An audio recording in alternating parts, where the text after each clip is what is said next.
Unit 5. Maternal medical conditions. Diabetes mellitus. Maternal insulin-dependent diabetes, type 1, is associated with increased perinatal morbidity and mortality, mainly from congenital malformations and intrauterine death.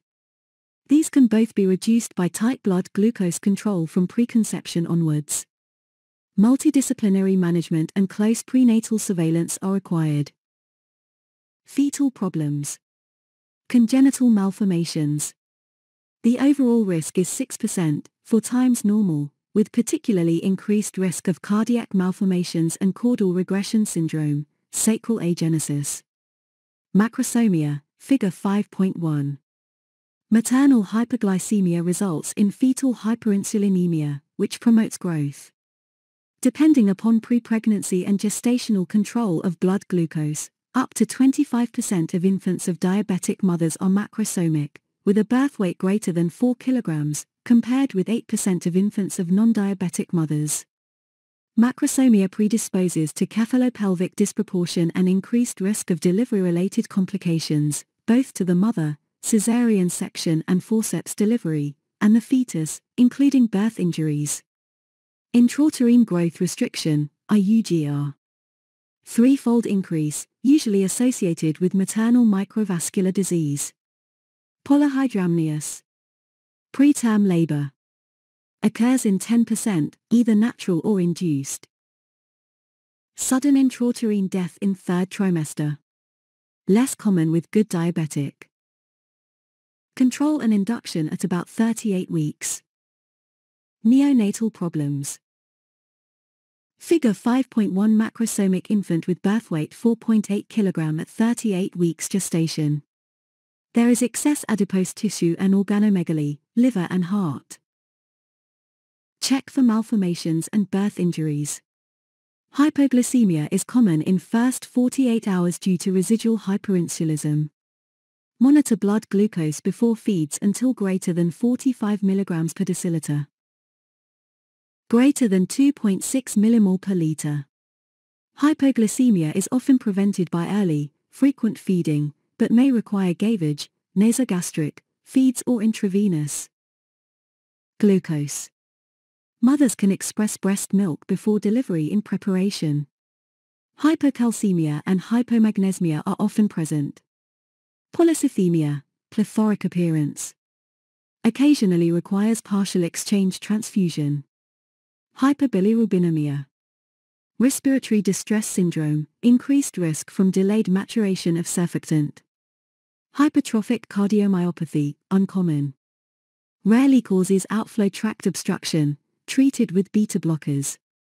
Renal vein thrombosis, rare. Type 2 and gestational diabetes. The prevalence of type 2 diabetes is increasing. May be associated with neonatal macrosomia, hypoglycemia, and polycythemia. Also increases future risk of diabetes in later life. Maternal red blood cell alloimmunization. Maternal antibody is formed to fetal red blood cell antigens, for example rhesus D, anti-Kel and anti-C.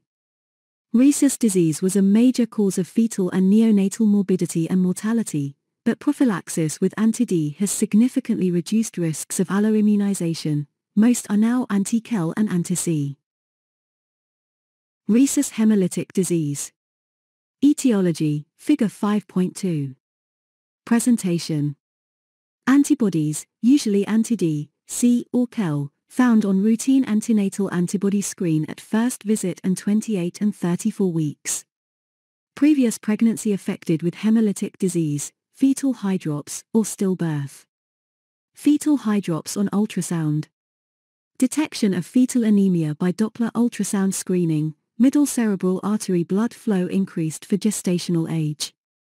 Maternal polyhydramnios. Neonatal, jaundice, anemia, hydrops, hepatosplenomegaly. Prenatal management. Increasing antibody levels on maternal blood screening, refer to specialist center if necessary. Fetal rhesus genotyping can be determined non-invasively through free fetal DNA detection in maternal plasma.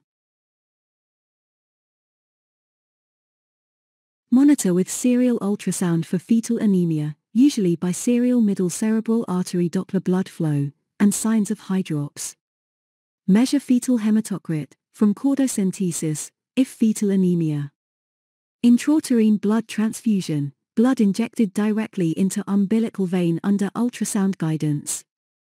Elective preterm delivery if necessary. Figure 5.2. A small number of rhesus-positive fetal red cells enter the rhesus-negative maternal circulation and antibodies are formed.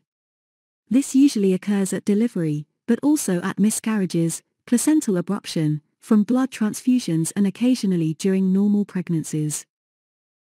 B. On re-exposure to fetal red cells at subsequent pregnancy, maternal antibodies cross the placenta and bind to fetal cells, causing hemolysis. See Table 5.1.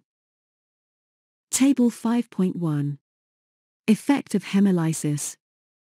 Fetus, infant. Anemia. Anemia. Hepatosplenomegaly. Hyperbilirubinemia. Hydrops, edema, ascites. Hepatosplenomegaly. Death. Kernicterus, death. Key point. Over 50% of maternal red cell alloimmunization is now due to rarer red cell antigens, KEL and C. Postnatal management. Check cord blood for blood type, hemoglobin, bilirubin and direct antibody test, DAT. Monitor bilirubin closely as level may increase rapidly and cause high-frequency deafness or kernicterus. Start intensive phototherapy, adequate fluid balance and give IVIG, immunoglobulin, and perform an exchange transfusion if severe anemia or rapidly rising bilirubin concentration. Often need top-up blood transfusion for anemia within first 3 months of age until antibodies are depleted. Prevention. Anti-D gamma globulin has almost eliminated rhesus disease. It is given to rhesus-negative mothers during pregnancy, after potentially sensitizing events and after delivery. About 15% of white women are rhesus-negative, smaller percentage of Black and Asian women, less than 2% of them become sensitized from inadequate or failed prophylaxis. Perinatal alloimmune thrombocytopenia. Analogous to rhesus disease, maternal antibodies directed against paternally inherited fetal platelets, human platelet antigen, HPA, 1A and 5B. It affects 1 in 5,000 births. May occur in first pregnancy. Intracranial hemorrhage may occur secondary to fetal thrombocytopenia. If identified from a previously affected infant with intracranial hemorrhage, prevention options are mainly maternal infusions of intravenous immunoglobulin, IVIG, and maternal glucocorticoid therapy and delivery by caesarean section. Severe thrombocytopenia after birth is treated with platelets that are negative for the platelet antigen. IVIG may reduce need for repeated platelet transfusions. Other maternal medical conditions. Table 5.2. Table 5.2. Other maternal medical conditions that may affect the infant. Maternal condition. Significance for the infant. Maternal hyperthyroidism. If mother is controlled on treatment, fetus and infant are usually unaffected. Rarely causes transient hyperthyroidism, fetal tachycardia, and neonatal hyperthyroidism, 1 to 3%, tachycardia, heart failure, vomiting, diarrhea and poor weight gain, despite good intake, jitteriness, goiter and exophthalmos, protuberant eyes. Treated for 2 to 3 months. Transient hyperthyroidism, from maternal drug therapy. Maternal hyperthyroidism. Mothers treated with thyroxine, neonatal problems are rare. Worldwide, commonest cause is iodine deficiency. Important cause of congenital hyperthyroidism, leading to short stature and severe learning difficulties. Rarely seen in North America or Western Europe as iodine deficiency rare and identified on newborn biochemical screening. Autoimmune thrombocytopenic purpura, AITP. Maternal autoantibodies against platelet surface antigens cross the placenta and cause fetal thrombocytopenia. Most fetuses unaffected. Main risk is maternal or fetal bleeding at delivery. Infants with severe thrombocytopenia or petechiae at birth should be given intravenous immunoglobulin. Platelet transfusions are reserved for severe thrombocytopenia or active bleeding because of the antiplatelet antibodies.